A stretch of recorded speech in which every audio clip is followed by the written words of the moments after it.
কেন নিয়ম ভাঙা যায় না?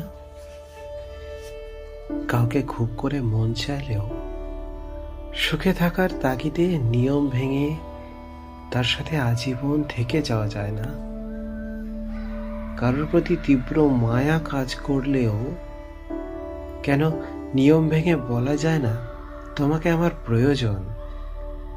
কাউকে জড়িয়ে ধরার প্রচন্ড ইচ্ছা থাকা সত্ত্বেও কেন নিয়ম ভেঙে জড়িয়ে ধরা যায় না?